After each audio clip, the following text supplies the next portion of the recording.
Hello friends, welcome है आप सभी का आपके इस कृष्णा एजुकेशन यूट्यूब चैनल पर, जो केवल और केवल बोर्ड एग्जामिनेशन की तैयारी करवाने के लिए बनी है। इसलिए इस चैनल को आपने अभी तक सब्सक्राइब नहीं किया तो इस चैनल को सब्सक्राइब कर दें और साइड के बेल नोटिफिकेशन को भी जरूर प्रेस कर दें, ताकि हमारी वीडियोज़ का लेटेस्ट नोटिफिकेशन आप तक सबसे पहले पहुँच सके। आज मैं आपको इस वीडियो में कक्षा 11 हिंदी दिगंत भाग 1 का चौथा पाठ बेजोड़ गायिका लता मंगेशकर का फुल एक्सप्लेनेशन करवाने वाला हूं। अर्थात आज मैं आपको बेजोड़ गायिका पाठ का बिल्कुल अच्छे से एक्सप्लेनेशन करवाने वाला हूं। जिनकी जो बेजोड़ गायिका जो लता मंगेशकर है, इस पाठ की व्याख्या मैं आपको बिल्कुल अच्छे से समझाने वाला हूं। और अगर आपको क्लास 11 हिंदी दिगंत भाग 1 के किसी अन्य पाठ के एक्सप्लेनेशन, ऑब्जेक्टिव या फिर सब्जेक्टिव क्वेश्चंस की वीडियो को देखना है तो आप डिस्क्रिप्शन में दिए गए लिंक क्लास 11 हिंदी दिगंत फुल सिलेबस के प्लेलिस्ट में जाकर हिंदी दिगंत भाग 1 के किसी भी चैप्टर के वीडियोस को आसानी से देख सकते हैं। इसलिए उस प्लेलिस्ट को जरूर चेकआउट कीजिएगा। और यहाँ सभी विषयों का पीडीएफ बिल्कुल फ्री दिया जाता है, तो इस फ्री पीडीएफ को प्राप्त करने के लिए आप हमारे टेलीग्राम चैनल को ज्वाइन कर लीजिए। टेलीग्राम चैनल का लिंक डिस्क्रिप्शन में भी दिया हुआ है और टेलीग्राम एप्लीकेशन में आप कृष्णा एजुकेशन 12 सर्च करके भी ज्वाइन हो सकते हैं। तो चलिए बिना किसी देरी के इस क्लास को स्टार्ट करते हैं। सबसे पहले आपको ये पता होना चाहिए कि बेजोड़ गायिका लता मंगेशकर पाठ के लेखक कौन है। तो बेजोड़ गायिका लता मंगेशकर पाठ के जो लेखक हैं उनका नाम है कुमार गंधर्व। कुमार गंधर्व जी ने इस पाठ की रचना की है, बेजोड़ गायिका लता मंगेशकर। ये मैंने उनका इमेज ऐड कर दिया है, ये थे कुमार गंधर्व जी। तो किसी भी पाठ से पढ़ने से पहले सबसे पहले मैं आपको उसके लेखक के बारे में पढ़ाता हूँ, क्योंकि लेखक से रिलेटेड एग्जाम में बहुत सारे क्वेश्चन पूछे जाते हैं और सेम टेक्स्ट बुक को यहाँ पढ़ाया जाता है। आपकी हिंदी की जो पाठ्य पुस्तक है सेम उन्हीं लाइनों को टाइप करके यहाँ पढ़ाया जाता है। इसलिए आप बिल्कुल अच्छे से पहले चैप्टर के एक्सप्लेनेशन को समझिए, चैप्टर की व्याख्या को समझिए, उसके बाद इसके ऑब्जेक्टिव और सब्जेक्टिव क्वेश्चन आप बिल्कुल आसानी से बना दीजिएगा। तो सबसे पहले लेखक के बारे में समझते हुए चलिए। जो कुमार गंधर्व जी थे, उनका जन्म हुआ था 8 अप्रैल 1924 ईस्वी को और इनका निधन मतलब इनकी जो मृत्यु हुई थी वो 1992 ईस्वी को हुई थी। कुमार गंधर्व जी का जन्म हुआ था 8 अप्रैल 1924 और मृत्यु हुआ था 1992 ईस्वी में। इनका जन्म किस स्थान पर हुआ था? तो इनका जो जन्म हुआ था वो ग्राम सुलेभावी, जिला बेलगांव, कर्नाटक, मतलब कर्नाटक राज्य के बेलगांव जिला के सुलेभावी गांव में इनका जन्म हुआ था। और इनका जो मूल नाम था वो शिवपुत्र कोमकली था। मतलब कुमार गंधर्व जो है वो इनका बाद में नाम रखा गया। इनका जो मूल नाम था, मतलब कि जो बचपन का नाम था, वो शिवपुत्र कोमकली था। इनके पिता जो थे वे सिद्ध रमैया कोमकली थे। वे गायक और कोमकली मठ के प्रधान थे। मतलब इनके पिताजी का नाम था सिद्ध रमैया कोमकली और वे जो काम करते थे वे गायकी और कोमकली मठ के प्रधान थे। निवास स्थान मध्य प्रदेश के देवास नामक जगह पर ये रहते थे। मतलब इनका जो जन्म हुआ था वो तो कर्नाटक बेलगांव के सुलेभावी में हुआ था, लेकिन ये रहते थे मध्य प्रदेश के देवास में। इनके संगीत गुरु थे प्रो बी.आर. देवधर, महाराष्ट्र के प्रसिद्ध संगीत आचार्य, तथा अंजनी बाई मालवेकर जो कि प्रसिद्ध गायिका एवं संगीत गुरु हैं। ये इनके संगीत गुरु थे। प्रमुख कृतियाँ से रिलेटेड एग्जाम में बहुत सारे क्वेश्चन पूछे जाते हैं। जैसे एग्जाम में लिख दिया जाएगा कि अनुपराग विलास किसकी रचना है, तो आपको पता होना चाहिए कि इसकी जो रचना की थी वो कुमार गंधर्व जी ने की थी। तो इनकी प्रमुख कृतियाँ थी अनुपराग विलास एवं अनेक लेख, निबंध और टिप्पणियाँ, पत्र पत्रिकाओं में बिखरी अनेक रचनाएं अप्रकाशित, अनेक म्यूजिक कंपनियों द्वारा उनके गान के रिकॉर्ड तथा कैसेट जारी। मतलब अनेक म्यूजिक कंपनी के द्वारा उनके गाने रिकॉर्ड किए गए थे तथा उनके कैसेट भी जारी किए गए थे।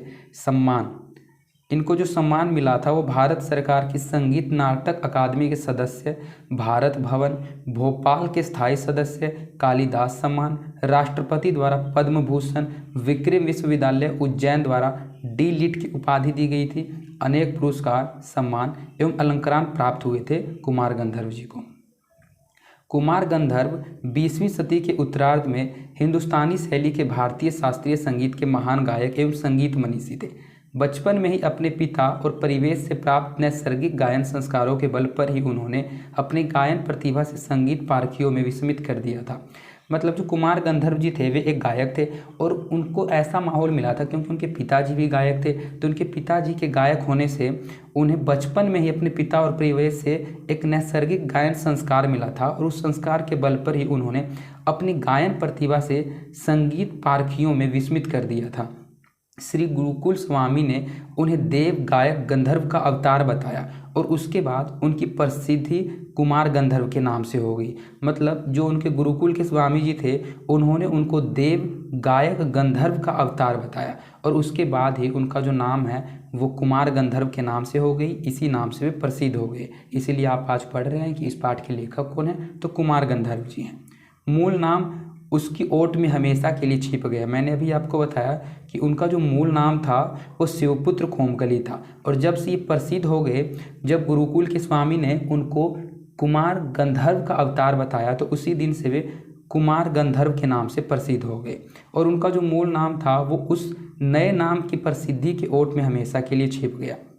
कुमार गंधर्व ने 11 वर्षों तक महाराष्ट्र के संगीत आचार्य प्रो बी.आर. देवधर से शास्त्रीय संगीत की अंतर्दृष्टि पाई। मतलब 11 वर्षों तक लगातार उन्होंने महाराष्ट्र के एक संगीत आचार्य जी थे जिनका नाम था प्रो बी.आर. देवधर, उनसे 11 साल तक उन्होंने शास्त्रीय संगीत सीखी।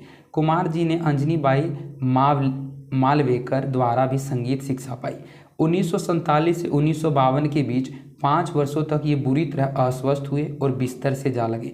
मतलब 1947 से 1952 के बीच कुमार गंधर्व जी को ऐसी बीमारी लगी, ये इस तरह से अस्वस्थ हो गए कि वे बिस्तर से उठे ही नहीं 5 साल। स्वास्थ्य संबंधी कारणों से ही सपरिवार मध्य प्रदेश के देवास नामक स्थान पर निवास करते हुए औपचारिक रूप से बीमारी की हालत में भी वे संगीत सभाओं में जरूर कट गए थे, किंतु संगीत संबंधी उनको अन्वेषण, प्रतिभा और कल्पना रुग्ण अवस्था में भी निरंतर सक्रिय रही।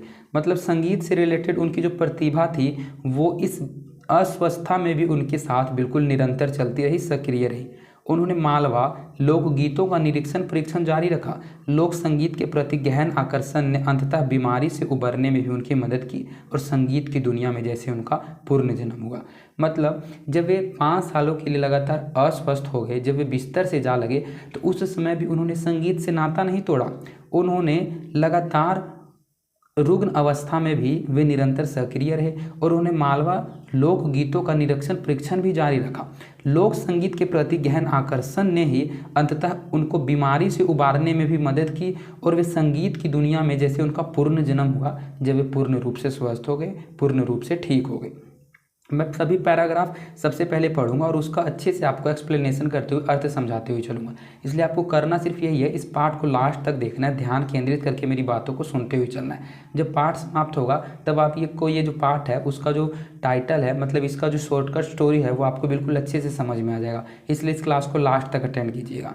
तो जो कुमार गंधर्व जी थे वे संगीत और गायकी की दुनिया में विवादास्पद भी रहे। संगीत क्षेत्र की परंपरागत शक्तियों ने उन्हें एक परंपरा भंजक विद्रोही के रूप में देखा। वास्तव में वे एक स्वच्छंद गायक थे और शास्त्रीय संगीत में नए नए साहसपूर्ण प्रयोग कर रहे थे। वे यद्यपि औपचारिक रूप से ग्वालियर घराने से जुड़े हुए थे, किंतु गायकों को संगीत घरानों में ही सीमित रखने के पक्ष में नहीं थे। वे संगीत में नैसर्गिक रूप में सार्वभौम विशेषताओं और मूल्यों के पक्षधर थे। गायकी की उनकी निजी विशिष्ट शैली थी, जिसमें शास्त्रीय और लोक शैली का प्रगल्भ मिश्रण था। मतलब इसमें बताया गया कि जो कुमार गंधर्व जी थे वे संगीत और गायकी की दुनिया में विवादास्पद भी रहे, क्योंकि संगीत क्षेत्र की परंपरागत शक्तियों में उन्होंने उनका हमेशा विद्रोही रूप में देखा, क्योंकि वे एक स्वच्छंद गायक भी थे और शास्त्रीय संगीत में नए नए साहसपूर्ण प्रयोग भी किया करते थे, एक्सपेरिमेंट भी किया करते थे।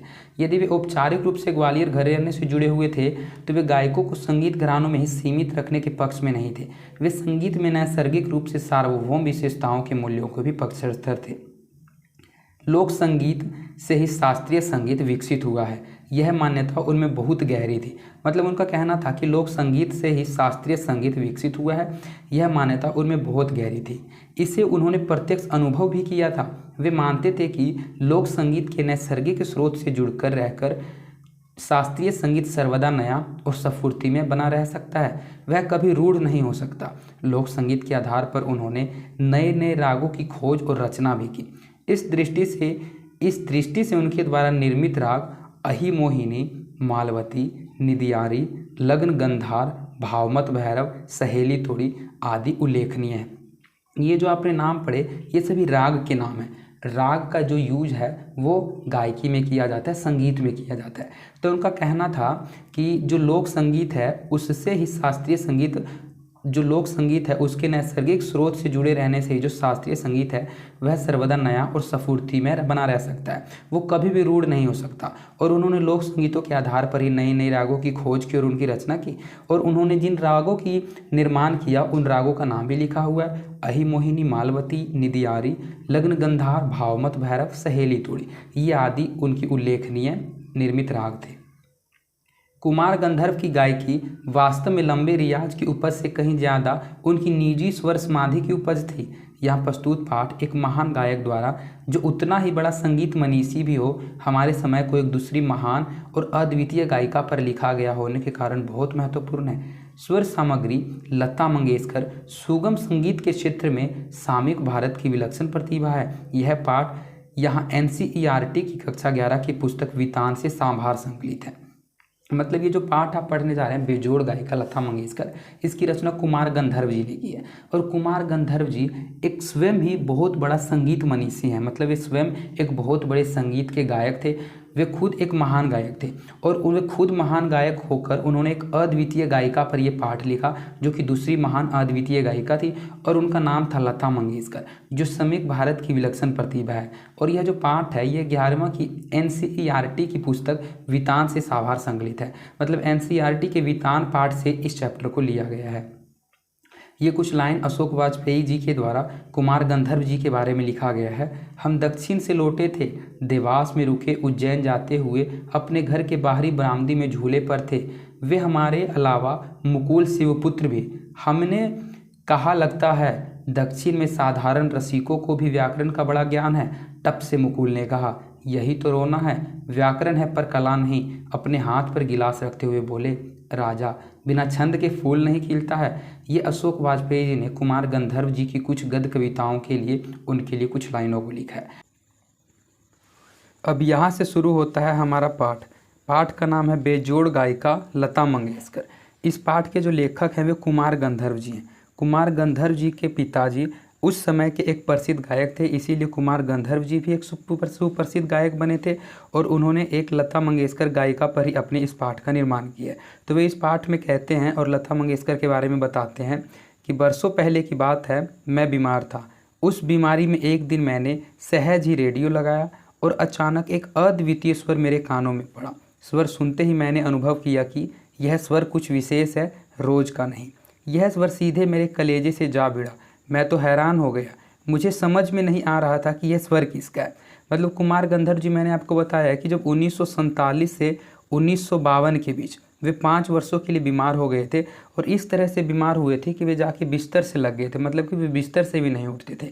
तो उन 5 वर्षों में जब वे बीमार थे, तो वे कहते हैं कि बरसों पहले की बात है, जब मैं बीमार था तो उस बीमारी के समय उन्होंने अपने रेडियो में को चालू किया और अचानक रेडियो में एक अद्वितीय स्वर उनके कानों में पड़ा और स्वर सुनते ही उन्होंने अनुभव किया कि यह जो स्वर है कुछ विशेष है, रोज का नहीं है। क्योंकि वे खुद एक सुप्रसिद्ध गायक थे और अगर उनको कोई अच्छा स्वर सुनाई देगा तो वे स्वयं एक गायक थे, तो उनको तुरंत पता चल जाएगा कि ये जो स्वर है ये बहुत किसी अच्छे गायिका की है।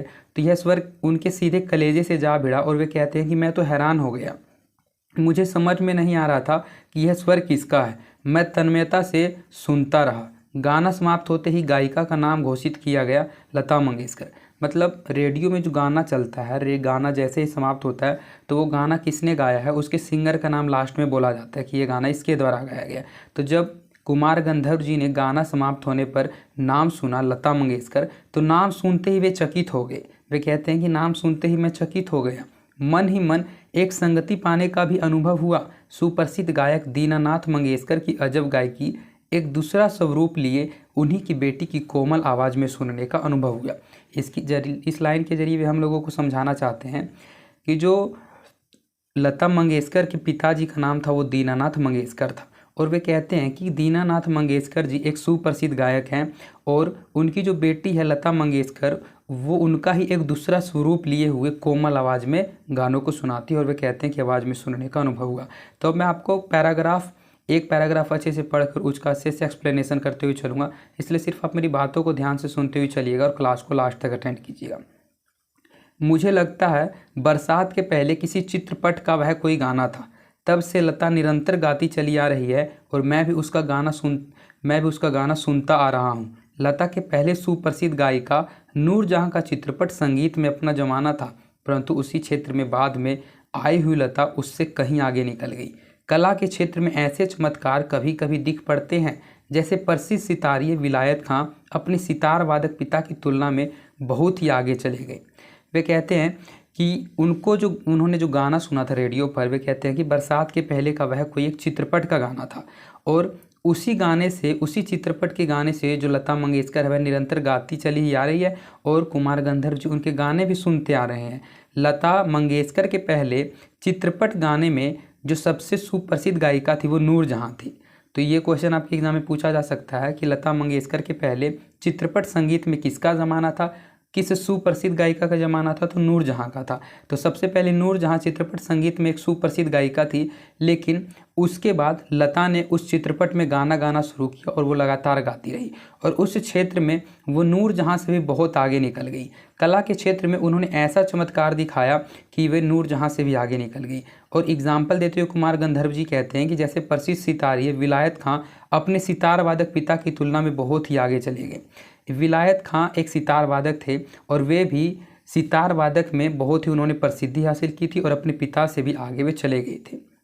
मेरा स्पष्ट मत है कि भारतीय गायिकाओं में लता के जोड़ की गायिका ही नहीं, लता के कारण चित्रपट संगीत को विलक्षण लोकप्रियता प्राप्त हुई है। यही नहीं, लोगों का शास्त्रीय संगीत की ओर देखने का दृष्टिकोण भी एकदम बदला है। छोटी बात कहूँगा, पहले भी घर घर बच्चे गाया करते थे, पर उस गाने में और आजकल घरों में सुनाई देने वाले बच्चों के गानों में बड़ा अंतर हो गया है।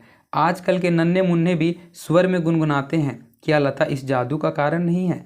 कोकिला का स्वर निरंतर कानों में पड़ने लगे तो कोई भी सुनने वाला उसका अनुकरण का प्रयत्न करेगा, यह स्वाभाविक ही है। चित्रपट संगीत के कारण सुंदर सुंदर स्वर मलिकाओं लोगों करने के कानों पर पड़ रही है। संगीत के विविध प्रकारों से उनका परिचय हो रहा है, उनका जो स्वर ज्ञान है वो बढ़ रहा है। वे कहते हैं कि लता ने जैसे ही चित्रपट गाना शुरू किया, जब उन्होंने चित्रपट संगीत में गानों को गाना शुरू किया तो सबसे पहले तो वो नूरजहां से भी आगे निकल गई और चित्रपट संगीत में उन्होंने एक अलग ही तरह की लोकप्रियता हासिल की। मतलब ये चित्रपट संगीत में बहुत ज़्यादा प्रसिद्ध हो गई। और यही बात नहीं है, उन्होंने चित्रपट संगीत के साथ साथ शास्त्रीय संगीत का भी देखने का जो दृष्टिकोण है वो एकदम से बदल दिया। वे एक छोटी सी बात कहते हैं कि पहले भी घर में बच्चे गाना गाया करते थे, लेकिन आजकल के जो नन्हे मुन्ने बच्चे हैं वे एक स्वर में गुनगुनाते हैं। और इस जादू का जो कारण है, मतलब बच्चे जो घर में गाना गुनगुनाते हुए रहते हैं, इस गाने के गुनगुनाने का कारण सिर्फ और सिर्फ लता मंगेशकर जी है। क्योंकि ये जो जादू है ये लता मंगेशकर के गानों के द्वारा ये जादू हुआ है। कोकिला जो होता है वो कोयल को कहा जाता है और आपको पता है सभी पक्षियों में जो सबसे मधुर आवाज़ होती है, सबसे मीठी आवाज़ होती है वो कोयल की होती है। तो उन्होंने कोकिला का उपमा देते हुए लता मंगेशकर के बारे में बताया कि कोकिला का स्वर निरंतर कानों में पड़ने लगे तो माने कोई भी सुनने वाला उसका अनुकरण करने का प्रयत्न करेगा। मतलब अगर आपको कोई अच्छी ध्वनि लगातार सुनाई देती है तो आप भी उसी ध्वनि को बोलने का प्रयत्न करते हैं, उसी ध्वनि को गाने का प्रयत्न करते हैं। तो यही वे बात कहते हैं कि यह तो स्वाभाविक ही था कि नन्हे मुन्ने बच्चे जब लता मंगेशकर के गानों को सुनते थे तो वे नन्हे मुन्ने बच्चे उन गानों को गुनगुनाते थे। चित्रपट संगीत के कारण सुंदर स्वर मालिकाएं लोगों करने के कानों पर पड़ रही है। संगीत के विविध प्रकारों से उनका परिचय हो रहा है। मतलब संगीत के अनेक तरह के प्रकारों से भी लता मंगेशकर के गानों से परिचय हो रहा है और उनका जो स्वर ज्ञान है वो बढ़ रहा है। सुरीलापन क्या है, इसकी समझ भी उन्हें होती जा रही है। तरह तरह के लय के प्रकार भी उन्हें सुनाई पड़ने लगे और आकार युक्त लय के साथ उनकी जान पहचान होती जा रही है। साधारण लोगों को भी उसकी सूक्ष्मता समझ में आने लगी है। इन सब का श्रेय लता को ही है। मतलब जो साधारण लोग होते हैं उनको तो गाने के बारे में कोई नॉलेज नहीं होता है, लेकिन जब वे लता मंगेशकर के गाने को सुनते थे तो उनके गानों के सुनने से उसमें जो सूक्ष्मता समझ है, मतलब छोटी से छोटी समझ गानों में क्या होनी चाहिए वो समझ भी साधारण प्रकार के लोगों में आने लगी है। और इस सब का श्रेय जो है वो सिर्फ और सिर्फ लता को ही है। जहाँ भी पाठ में लता लिखा हुआ है वहाँ आप समझिए लता मंगेशकर लिखा हुआ है। ये उसी का शॉर्ट फॉर्म है। लता मंगेशकर की जगह पाठ में लता लिखकर यूज किया गया है। इस प्रकार उसने नई पीढ़ी के संगीत को संस्कारित किया है और सामान्य मनुष्य में संगीत विषयक अभिरुचि पैदा करने में बड़ा हाथ बटाया है। मतलब जो लता मंगेशकर गाना गाया करती थी उस कारण उन्होंने संगीत को एक तरह से संस्कारित किया है और जो सामान्य मनुष्य होते हैं जिनको संगीत का किसी तरह का कोई ज्ञान नहीं होता है उनमें भी एक तरह की अभिरुचि पैदा करने में एक अलग ही तरह का हाथ बटाया है। संगीत की लोकप्रियता, उसका प्रसार और अभिरुचि के विकास का श्रेय लता को ही देना पड़ेगा। मतलब संगीत जो इतनी अधिक लोकप्रिय हुई कि सभी लोग इसको गुनगुनाने लगे, सभी लोग इसका अनुकरण करने लगे, सभी लोग इसके अनुभव को समझने लगे, उसका जो प्रसार हुआ। अभिरुचि का मतलब होता है कि उसमें किसी व्यक्ति की उत्साह जगी और उसका जो विकास हुआ संगीत का, इन सभी चीज़ों का श्रेय जो है वो लता मंगेशकर को ही देना पड़ेगा, क्योंकि उनकी जो आवाज़ थी वो बिल्कुल कोयल की तरह थी और उनके आवाज़ को सुनकर कोई भी मंत्रमुग्ध हो जाता था। सामान्य श्रोता को अगर आज लता की मतलब कि लता मंगेशकर की ध्वनि मुद्रिका और शास्त्रीय गायकी की ध्वनि मुद्रिका सुनाई जाए तो वह लता की ध्वनि मुद्रिका ही पसंद करेगा। गाना कौन सी राग में गाया गया और ताल कौन सा था, यह शास्त्रीय ब्यौरा इस आदमी को सहसा मालूम नहीं रहता। उसे इससे कोई मतलब ही नहीं कि राग माल कौन सा था और तार त्रिताल। उसे तो चाहिए वह मिठास जो उसे मस्त कर दे, जिसका वह अनुभव कर सके, और यह स्वाभाविक ही है, क्योंकि जिस प्रकार मनुष्यता हो वह मनुष्य है, वैसे हो गानपन तो वह संगीत है। मतलब ये कहते हैं कि अगर आप आज किसी सामान्य सुनने वाले को, श्रोता का मतलब होता है सुनने वाले को, अगर आप आज किसी सामान्य सुनने वालों को लता मंगेशकर की ध्वनि मुद्रिका जो चित्रपट संगीत होता है वो, और शास्त्रीय गायकी की ध्वनि का मुद्रिका मतलब जो शास्त्रीय संगीत होता है, तो चित्रपट संगीत और शास्त्रीय संगीत अगर किसी व्यक्ति को सुनाया जाए लता मंगेशकर की, तो वे लता मंगेशकर की चित्रपट संगीत को मतलब कि ध्वनि मुद्रिका को ही पसंद करेंगे। वो जो चित्रपट संगीत है मतलब कि वो जो गाना है, गाना में आपको पता है कई तरह के लय होते हैं, ताल होते हैं, ताल त्रिताल होते हैं, राग होते हैं, तो उसमें कौन सा राग है कौन सा ताल है, ये चीज़ें उस आम आदमी को कुछ भी मालूम नहीं होता है, उसके बारे में उसको कुछ भी नहीं पता होता है और इससे उसको कोई मतलब ही नहीं होता है, क्योंकि उसे तो वह उस गाने में सिर्फ मिठास चाहिए जो उसे मस्त कर दे, जिसका वह अनुभव कर सके। और यह स्वाभाविक ही है, जैसे कि एग्जाम्पल के जरिए बताया गया, क्योंकि जिस प्रकार मनुष्यता होती है वह सिर्फ और सिर्फ मनुष्य है, वैसे ही गानपन वैसा हो जो कि वह संगीत है, मतलब संगीत वैसा हो जिसको सुनकर लोग मंत्रमुग्ध हो जाएं। और लता का कोई भी गाना लीजिए उसमें 100% यह जो गानपन है वह मौजूद मिलेगा। ये गानपन लता के हर गाने में मिलता है, जिससे लोग सुनकर उनके गानों के प्रति मंत्रमुग्ध हो जाते हैं। लता की लोकप्रियता का मुख्य मर्म यह गानपन ही है। लता के गाने की एक और विशेषता है उसके स्वरों की निर्मलता। उसके पहले की पार्श्व गायिका नूरजहां भी एक अच्छी गायिका थी। मैंने अभी आपको बताया कि जो लता मंगेशकर थी वह चित्रपट संगीत को गाया करती थी, और चित्रपट संगीत में उससे पहले जो नूरजहां गायिका थी वो बहुत अधिक प्रसिद्ध थी। तो वे कहते हैं कि उसके पहले की पार्श्व गायिका नूरजहां भी एक अच्छी गायिका थी, इसमें संदेह नहीं, तथापि उसके गाने में एक मादक उत्तान दिखता था। लता के स्वरों में कोमलता और मुग्धता है। ऐसा दिखता है कि लता का जीवन की ओर देखने का जो दृष्टिकोण है वही उसके गायन की निर्मलता में झलक रहा है। हाँ, संगीत दिग्दर्शकों ने उसके स्वर की इस निर्मलता का जितना उपयोग कर लेना चाहिए था उतना नहीं किया। मैं स्वयं संगीत दिग्दर्शक होता तो लता को बहुत जटिल काम देता, ऐसा कहे बिना रहा नहीं जाता। तो यहाँ पर कुमार गंधर्व जी कहते हैं कि लता जो गाने गाती है वह जीवन के देखने के दृष्टिकोण जैसा होता है, उसी तरह से वह अपने गायन की निर्मलता में भी उसके जीवन की दृष्टिकोण झलकती है। वे कहते हैं कि अगर जो संगीत दिग्दर्शक होते हैं उन्होंने इस स्वर की जो निर्मलता है उसका उतना उपयोग नहीं किया जितना कि लता के संगीत के स्वर का उपयोग किया जा सकता था। वे कहते हैं कि अगर मैं स्वयं संगीत दिग्दर्शक होता तो लता को बहुत जटिल काम देता और ऐसा कहे बिना रहा भी नहीं जाता, क्योंकि इससे वे उसको और कहीं अधिक निखार सकते थे। ऐसा वे कहते हैं कुमार गंधर्व जी। लता के गाने की एक और विशेषता है उसका नादमय उच्चार। उसके गीत के किन्हीं दो शब्दों का अंतर स्वरों के आलाप द्वारा बड़ी सुंदर रीति से भरा रहता है और ऐसा प्रतीत होता है कि वे दोनों शब्द विलीन होते होते एक दूसरे में मिल जाते हैं। वे कहते हैं कि लता मंगेशकर के गाने की संगीत को गाने की एक विशेषता ये है कि वे जो गाने का उच्चार करती है वह नादमय उच्चार करती है। उनके गीत के जो किन्हीं दो शब्द होते हैं, जब आपको पता है कि मैं एक वर्ड बोल रहा हूँ और उसके बाद दूसरा वर्ड बोल रहा हूँ तो उसके बीच में एक थोड़ा सा गैप होता है, उसके बीच में एक थोड़ा सा अल्प विराम होता है। तो वे कहते हैं कि जो उनके दो शब्दों का अंतर होता है वह आलाप द्वारा बड़ी सुंदर रीति से भरा होता है और ये ऐसा प्रतीत होता है जैसे दोनों शब्द विलीन होते होते एक दूसरे में मिल जाते हैं। यह बात पैदा करना बहुत बड़ा कठिन काम है, परंतु लता के साथ यह अत्यंत सहज और स्वाभाविक हो बैठी है। मतलब दो शब्दों को एक दूसरे में मिलाते हुए संगीत को गाना ये एक तरह का कठिन कार्य है, लेकिन लता मंगेशकर के साथ यह अत्यंत सहज और स्वाभाविक हो बैठी है, क्योंकि वह बहुत समय से संगीत को गाती आ रही है। ऐसा माना जाता है लता के गाने में करुण रस विशेष प्रभावशाली रीति से व्यक्त होता है, पर मुझे खुद यह बात नहीं पटती। अब मेरा अपना मत है, लता ने करुण रस के साथ उतना न्याय नहीं किया है। बजाय इसके मुग्ध श्रृंगार की अभिव्यक्ति करने वाले मध्य या द्रुतलय के गाने लता ने बड़ी उत्कटता से गाए हैं। मेरी दृष्टि से उसके गायन में एक और कमी है, तथापि यह कहना कठिन होगा कि इसमें लता का दोष कितना है और संगीत दिग्दर्शकों का दोष कितना। लता का गाना सामान्यतः ऊंची पट्टी में रहता है। गाने में संगीत दिग्दर्शक इसे अधिक ऊंची पट्टी में गवाते हैं, इसे अकारण ही चिल्वाते हैं।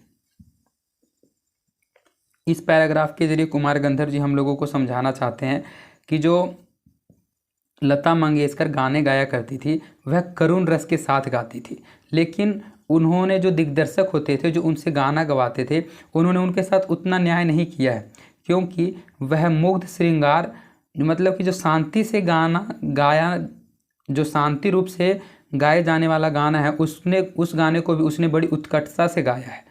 और कहते हैं कि जो दिग्दर्शक होते थे वे उससे ऊंची पट्टी में गाना गवाया करते थे। गाने में जो संगीत दिग्दर्शक है उसे वैसे ऊंची पट्टी में गवाते थे और उसे अकारण ही चिल्वाते थे। मतलब लता मंगेशकर को उतना अधिक तेज़ आवाज़ में गाने की ज़रूरत नहीं थी, लेकिन फिर भी जो उनसे गाना गवाते थे वो उनसे तेज़ आवाज़ में गाना गवाते थे। ये एक तरह का बिना कारण ही वे ऐसा करवाते थे। एक प्रश्न उपस्थित किया जाता है कि शास्त्रीय संगीत में लता का स्थान कौन सा है। मेरे मत से यह प्रश्न खुद ही प्रयोजनहीन है। उसका कारण यह है कि शास्त्रीय संगीत और चित्रपट संगीत में तुलना हो ही नहीं सकती। जहाँ गंभीरता शास्त्रीय संगीत का स्थायी भाव है, वहीं जल दलय और चपलता चित्रपट संगीत का मुख्य गुणधर्म है। चित्रपट संगीत का ताल प्राथमिक अवस्था का ताल होता है, जबकि शास्त्रीय संगीत में ताल अपने परिष्कृत रूप में पाया जाता है। चित्रपट संगीत में आधे तालों का उपयोग किया जाता है। उसकी लयकारी बिल्कुल अलग होती है, आसान होती है। यहाँ गीत और आघात को ज़्यादा महत्व दिया जाता है। इसमें बताया गया है कि जो चित्रपट संगीत होता है और जो शास्त्रीय संगीत होता है उसकी तुलना कभी भी नहीं की जा सकती, क्योंकि चित्रपट संगीत अलग होता है और जो शास्त्रीय संगीत होता है वो अलग होता है। जहाँ गंभीरता शास्त्रीय संगीत है वो तो उसका स्थायी भाव है, वहीं जल दलय और चपलता चित्रपट संगीत का मुख्य धर्म है। चित्रपट संगीत जो होती है उसका एक तरह का ताल होता है, जबकि शास्त्रीय संगीत ताल अपने परिष्कृत रूप में पाया जाता है। चित्रपट संगीत में आधे तालों का उपयोग किया जाता है, उसकी लयकारी जो होती है वो बिल्कुल अलग होती है और चित्रपट संगीत की जो लयकारी होती है वह आसान होती है। यहाँ गीत और आघात को ज़्यादा महत्व दिया जाता है, सुलभता और लोच को अग्र स्थान दिया जाता है। तथापि चित्रपट संगीत गाने वाले को शास्त्रीय संगीत की उत्तम जानकारी होना आवश्यक है और वह लता के पास निसंशय है। मतलब जो व्यक्ति चित्रपट संगीत को गाता है उसको शास्त्रीय संगीत का भी नॉलेज होना चाहिए, ऐसा कुमार गंधर्व जी कहते हैं। और वे कहते हैं कि ये जो नॉलेज है, मतलब ये जो ज्ञान है वो लता के पास निसंशय है, मतलब कि उसके पास जरूर है। 3-3.5 मिनट के गाए हुए चित्रपट के किसी गाने का और एकांत खानदानी शास्त्रीय गायक की 3-3.5 घंटे की महफिल, इन दोनों का कलात्मक और आनंदात्मक मूल्य एक ही है, ऐसा मैं मानता हूँ। वे कहते हैं आपको पता है कि जो शास्त्रीय संगीत होता है वो खानदानों के लिए गाया जाता है और शास्त्रीय संगीत करीब 2 घंटे से कम का तो शास्त्रीय संगीत होता ही नहीं है। तो वे कहते हैं कि 3-3.5 मिनट का या तो कोई चित्रपट गाना हो या फिर 3-3.5 घंटे की कोई महफिल का शास्त्रीय गायक हो, इन दोनों का कलात्मक और आनंदात्मक मूल्य जो होता है वो एक ही है, ऐसा मैं मानता हूँ। तो इन लाइनों के जरिए उनका कहने का तात्पर्य है कि 3-3.5 मिनट का कोई गाना हो या फिर 3-3.5 घंटे का कोई शास्त्रीय संगीत हो, उन दोनों का कलात्मक और आनंदात्मक मूल्य जो है वो एक ही है। मतलब जितना आनंद 3-3.5 मिनट का चित्रपट संगीत सुनने में आता है उतना ही आनंद किसी व्यक्ति को 3-3.5 घंटे की महफिल का शास्त्रीय गायक में मिलता है, ऐसा वे कहते हैं कि ऐसा मैं मानता हूँ, ऐसा कुमार गंधर्व जी कहते हैं। किसी उत्तम लेखक का कोई विस्तृत लेख जीवन के रहस्य का विशद रूप में वर्णन करता है तो वही रहस्य छोटे से सुभाषित का या नन्ही सी कहावत में सुंदरता और परिपूर्णता से प्रकट हुआ भी दृष्टिगोचर होता है। उसी प्रकार 3 घंटों की रंगदार महफिल का सारा रस लता की 3 मिनट की ध्वनि मुद्रिका में ही आस्वादित किया जा सकता है। मतलब ये कहते हैं कि 3 घंटों की जो रंगदार महफिल होती है, जो रंगदार शास्त्रीय संगीत होती है, उसका सारा रस, उसका सारा आनंद और सारा कलात्मक आनंद लता मंगेशकर की सिर्फ और सिर्फ 3 मिनट की ध्वनि मुद्रिका में, मतलब सिर्फ और सिर्फ 3 मिनट की चित्रपट संगीत में आस्वादित किसी भी व्यक्ति के द्वारा किया जा सकता है। उसका एक एक गाना एक संपूर्ण कलाकृति होता है। स्वरलय शब्दार्थ का वहाँ त्रिवेणी संगम होता है और महफिल की बेहोशी उसमें समाई रहती है।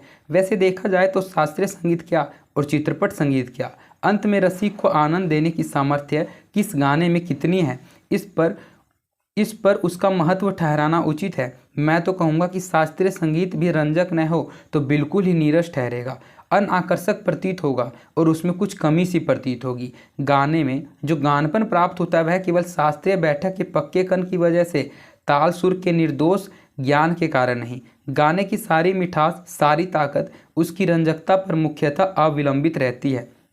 और रंजकता का मर्म रसिक वर्ग के समक्ष कैसे प्रस्तुत किया जाए, किस रीति से उसकी बैठक बिठाई जाए और श्रोताओं से कैसे सुसंवाद साधा जाए, इसमें समाविष्ट है। किसी मनुष्य का अस्थि पंजर और एक प्रतिभाशाली कलाकार द्वारा उसी मनुष्य का तैलचित्र, इन दोनों में जो अंतर होगा वही गायन के शास्त्रीय गान और उसकी स्वरों द्वारा सुनाई गई सुसंगत अभिव्यक्ति में होता है, ऐसा कुमार गंधर्व जी कहते हैं। संगीत के क्षेत्र में लता का स्थान अव्वल दर्जे के खानदानी गायक के समान में मानना पड़ेगा। मतलब संगीत के क्षेत्र में जो लता मंगेशकर जी है उनका जो स्थान है वो अव्वल दर्जे पर है। क्या लता 3 घंटों की महफिल जमा सकती है? ऐसा संशय व्यक्त करने वालों से मुझे भी एक प्रश्न पूछना है, क्या कोई पहली श्रेणी का गायक 3 मिनट की अवधि में चित्रपट का कोई गाना उसकी इतनी कुशलता और रस उत्कटता से गा सकेगा? नहीं, यही उस प्रश्न का उत्तर उन्हें देना पड़ेगा। मतलब कुमार गंधर्व जी कहते हैं कि अगर कोई व्यक्ति ऐसा कहे कि क्या लता मंगेशकर 3 घंटे की शास्त्रीय संगीत की महफिल जमा सकती है, तो वे कहते हैं कि ऐसा व्यक्ति जो प्रश्न पूछता है उससे मैं एक प्रश्न पूछना चाहता हूं कि क्या कोई पहली श्रेणी का गायक 3 मिनट, सिर्फ और सिर्फ 3 मिनट की अवधि में चित्रपट का कोई गाना इतनी कुशलता और रस उत्कटता से गा सकेगा जितनी कि लता मंगेशकर गाती है कि उसके गाने को सुनकर सभी लोग मंत्रमुग्ध हो जाते हैं। तो वे कहते हैं कि जब मैं किसी व्यक्ति से ये क्वेश्चन करूंगा, ये सवाल पूछूंगा, तो वो यही कहेगा नहीं, यह उस प्रश्न का उसे उत्तर देना ही पड़ेगा। खानदानी गवैयों का ऐसा भी दावा है कि चित्रपट संगीत के कारण लोगों की अभिरुचि जो है वो बिगड़ गई है। चित्रपट संगीत ने लोगों के कान बिगाड़ दिए हैं, ऐसा आरोप लगाया जाता है। पर मैं समझता हूँ कि चित्रपट संगीत ने लोगों के कान खराब नहीं किए हैं, उल्टे सुधार दिए हैं। ये विचार पहले ही व्यक्त किए हैं और उनकी पुनरुक्ति नहीं करूँगा। मतलब कुमार गंधर्व जी कहते हैं कि कुछ लोगों का कहना है कि ये जो 3-3.5 मिनट का गाना होता है, ये जो चित्रपट संगीत चला है, इन चित्रपट संगीत ने लोगों के कान बिगाड़ दिए हैं, ऐसा आरोप लगाया जाता है चित्रपट संगीत पर। लेकिन कुमार गंधर्व जी कहते हैं कि मैं ये समझता हूँ कि चित्रपट संगीत ने लोगों के कान खराब नहीं किए, उल्टे सुधार दिए हैं। और ये विचार उन्होंने पहले ही बताया कि चित्रपट संगीत और शास्त्रीय संगीत में अंतर क्या है। 3.5 मिनट का गाना हो या फिर 3.5 घंटे का शास्त्रीय संगीत हो, दोनों से जो आनंद मिलता है वो बराबर ही मिलता है। इसीलिए वो कहते हैं कि जो चित्रपट संगीत है वो उन्होंने लोगों के कान सुधार दिए हैं, बल्कि बिगाड़े नहीं हैं।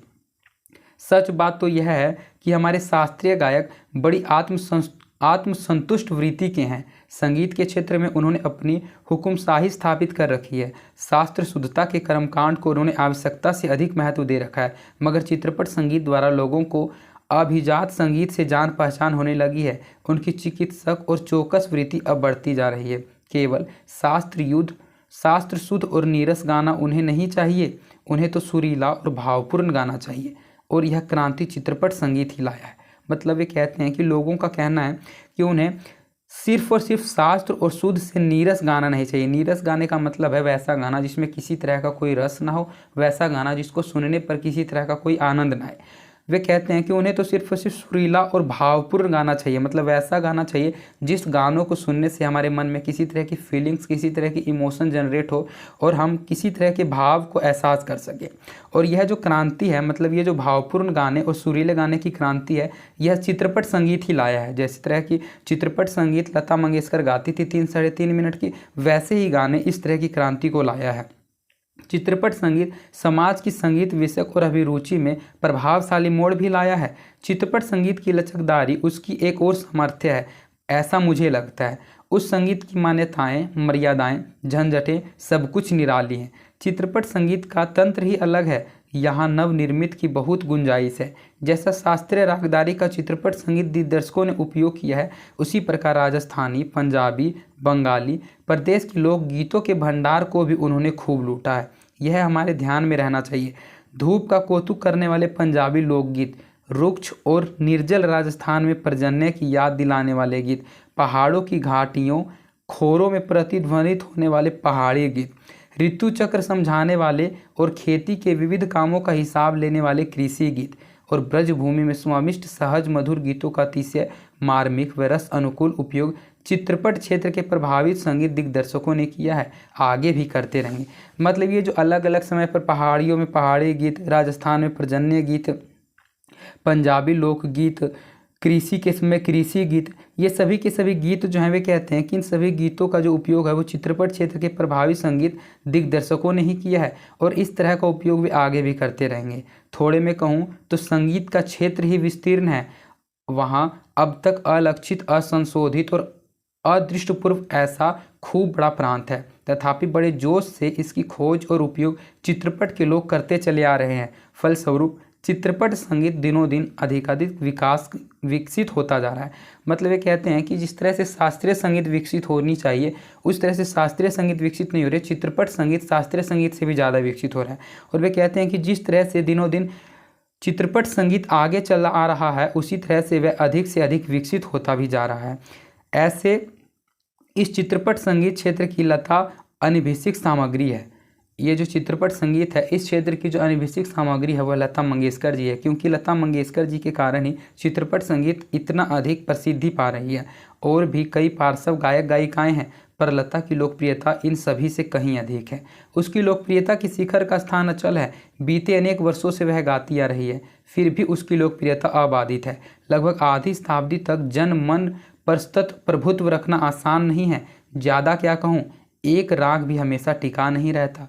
भारत के कोने कोने में लता का गाना जा पहुँचे, यही नहीं प्रदेश में भी उसका गाना सुनकर लोग पागल हो उठें। यह क्या चमत्कार नहीं, और यह चमत्कार हम प्रत्यक्ष देख रहे हैं। मतलब कुमार गंधर्व जी जब रेडियो में उसकी आवाज़ को सुनते हैं तो उस आवाज़ को सुनकर इतना मंत्रमुग्ध हो जाते हैं और वे रियलिटी बताते हैं कि उस समय लता मंगेशकर ही सिर्फ एक गायिका नहीं थी, उस समय चित्रपट संगीत गाने वाले और भी कई अनेक गायक और गायिकाएं थे, लेकिन लता मंगेशकर की जैसी प्रसिद्धि और लोकप्रियता उन सभी से कहीं अधिक थी। लता मंगेशकर की जो लोकप्रियता थी उसका जो स्थान था वो शिखर पे था, मतलब कि सबसे ऊपर था। बीते अनेक वर्षों से, मतलब कई वर्षों से लगातार वह गाना गाते आ रही थी लता मंगेशकर, वह संगीत गाते आ रही थी, लेकिन उसकी जो लोकप्रियता थी वह अबाधी थी। मतलब उसकी जो प्रसिद्धि थी वह रुकने का नाम ही ले रही थी। लगभग आधी शताब्दी तक लगातार अपना प्रभुत्व जमा रखा, और यह जमाना आसान नहीं है। वे कहते हैं कि ज़्यादा क्या कहूँ, उसका एक राग भी हमेशा टिका नहीं रहता। भारत के कोने कोने में लता मंगेशकर का गाना जा पहुँचे और प्रदेश में भी उसका गाना सुनकर लोग पागल हो उठे। क्या यह चमत्कार नहीं है? मतलब ये कहते हैं कि पूरे भारत के कोने कोने में लता मंगेशकर का गाने पहुंच गया। भारत के कोने कोने के नन्हे मुन्ने बच्चे उसके गाने के स्वर को गुनगुनाते हैं। सिर्फ और सिर्फ देश में नहीं, देश के अलावा प्रदेश में भी प्रदेश के लोग लता मंगेशकर के गाने सुनकर पागल हो उठते हैं। वे कहते हैं कि यह चमत्कार नहीं है तो और क्या है, और इस चमत्कार को हम प्रत्यक्ष अपनी आंखों से देख पा रहे हैं। इतनी प्रसिद्धि वे लता मंगेशकर जी के बारे में बताते हैं। ऐसा कलाकार शताब्दियों में शायद एक ही पैदा होता है। ऐसा कलाकार आज हम सभी के बीच है। उसे अपनी आंखों के सामने घूमता फिरता देख पा रहे हैं। कितना बड़ा है हमारा भाग्य। और वे कहते हैं कुमार गंधर्व जी कि इस तरह का कलाकार शताब्दियों में शायद एक ही पैदा होता है। वे लता मंगेशकर जी के बारे में कहते हैं कि उनकी इतनी अधिक प्रसिद्धि है कि इस तरह के कलाकार, इस तरह की गायिका शताब्दियों में केवल एक ही पैदा होता है, और ऐसा कलाकार आज हम सभी के बीच है। वो हमारी आंखों के सामने घूमता फिरता हम उसको देख पा रहे हैं। कितना बड़ा है हमारा भाग्य। कुमार गंधर्व जी कहते हैं कि हमारा कितना बड़ा भाग्य है कि ऐसे महान कलाकार को हम लोग अपने आंखों से घूमते फिरते देखते पा रहे हैं। तो इस तरह से आपने पाठ का इनाम सुना है बेजोड़ गायिका लता मंगेशकर। मतलब ये लता मंगेशकर के बारे में, वैसे भी लता मंगेशकर बहुत प्रसिद्ध गायिका थी और उसके बारे में ही उन्होंने इस पाठ में बताया कुमार गंधर्व जी ने। कुमार गंधर्व जी भी स्वयं एक गायक थे और उनके पिताजी भी गायक थे। तो मैंने पूरे पाठ को बिल्कुल अच्छे से समझा दिया। सबसे पहले मैंने आपको लेखक के बारे में समझाया, लेखक के बाद मैंने चैप्टर को आपको समझाया। ये चैप्टर जो था वो थोड़ा सा अलग टाइप का था। कहानी आपको पढ़ने में थोड़ा ज़्यादा इंटरेस्ट आता है और कहानी ज़्यादा अच्छा लगता है पढ़ने में भी। लेकिन ऐसे पाठ जो होते हैं इससे आपको किसी व्यक्ति के बारे में पता चलता है। तो ये पाठ खासकर लता मंगेशकर जी के बारे में था। अगर आपने लता मंगेशकर जी के गानों को नहीं सुना है तो एक बार उनके गानों को सुनिएगा, आपको पता चल जाएगा कि कुमार गंधर्व जी ने यहाँ पर इस पाठ में लता मंगेशकर जी की इतनी प्रशंसा क्यों की है। वो इस प्रशंसा के लायक थे, इसीलिए उनकी प्रशंसा की गई है। और ये पूरा पार्ट बिल्कुल अच्छे से आपको समझ आ गया होगा, ऐसा मैं आशा करता हूँ। और अगर आपको कुछ समझ नहीं आया तो कमेंट करके पूछ लीजिएगा। इस पार्ट का पीडीएफ आपको बिल्कुल मुफ्त टेलीग्राम चैनल पे मिल जाएगा, तो टेलीग्राम चैनल को आप ज्वाइन कर लीजिएगा, कृष्णा एजुकेशन सर्च करके, या फिर डिस्क्रिप्शन में टेलीग्राम चैनल का लिंक दिया हुआ है। और अगर आपको यह क्लास अच्छा लगा है तो इस क्लास को लाइक कर दीजिए और इस चैनल को भी सब्सक्राइब कर दीजिए, जिससे मेरा मोटिवेशन बना हुआ रहता है। और साइड के बेल नोटिफिकेशन को प्रेस कर दीजिए, जिससे क्लासेस के नोटिफिकेशन आपके पास समय तक पहुंचते रहे। नेक्स्ट क्लास में मैं आपके लिए इस चैप्टर का ऑब्जेक्टिव क्वेश्चंस लेकर आऊँगा और उसके बाद सब्जेक्टिव क्वेश्चंस। यहाँ पर प्रतिदिन शाम 6 बजे लाइव क्लासेस होता है, इसलिए प्रतिदिन शाम 6 बजे आप सभी लाइव जुड़िए और इस प्लेलिस्ट के बारे में, इस सिलेबस के बारे में अपने दोस्तों को भी ज़्यादा से ज़्यादा बताइए। मैं क्लास 11 का हिंदी का पूरा सिलेबस लगातार अब कंप्लीट करवाने वाला हूँ। जैसे हिंदी कंप्लीट होगा उसके बाद आप जिस सब्जेक्ट को कहिएगा वो आपको पढ़ाया जाएगा। तो मिलते हैं आपसे इस चैप्टर के ऑब्जेक्टिव क्वेश्चन में वीडियो में नेक्स्ट क्लास में।